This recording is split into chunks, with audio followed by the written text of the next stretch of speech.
আজকে একটা জিনিস আনিয়েছি ফ্লিপকার্ট থেকে, কেউ তো দিল না, বরকে অনেক বললাম, বর পাত্তা দিল না, তাই আজকে নিজেই আনিয়ে নিয়েছি। এটা হচ্ছে প্যাকেজিং খুবই ভালো, আর এই যে ভাইরাল চুড়ি, বাবা প্যাকেজিং হেভি করেছে, যাতে না ভাঙে। ওই জন্যই আমি আনাতে অনলাইনে ভয় পাচ্ছিলাম যে কি জানি প্যাকেজিং কেমন হবে। ইনস্টাগ্রামে এই কদিন এতই ভাইরাল হয়েছে এই ছবিগুলো।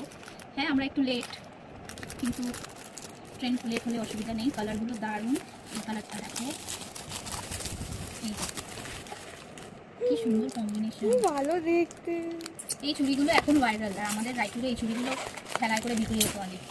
এখন হয় না। মা দেখলে, যদি মা ব্লগটা দেখে তাহলে বুঝতে পারবে, আমাদের এখানে খেলায় বিক্রি হতো এগুলো। কালারগুলো খুব মিষ্টি, পুরো গেল। পিছিয়ে পিছিয়ে রাখতে হবে আবার যত্ন করে। ও এই দুটো কালারও কি সুন্দর দেখতে। এগুলো নামেই আমার আনিয়েছি, কবজা আমার মেয়েই করবে আমি জানি, আমার মাথা পাগল করে দিয়েছিল। চুড়ি খুলে আমার মেয়ের পড়াও হয়ে গেছে। এই যে ভালো পছন্দ হয়েছে। হ্যাঁ টাটা।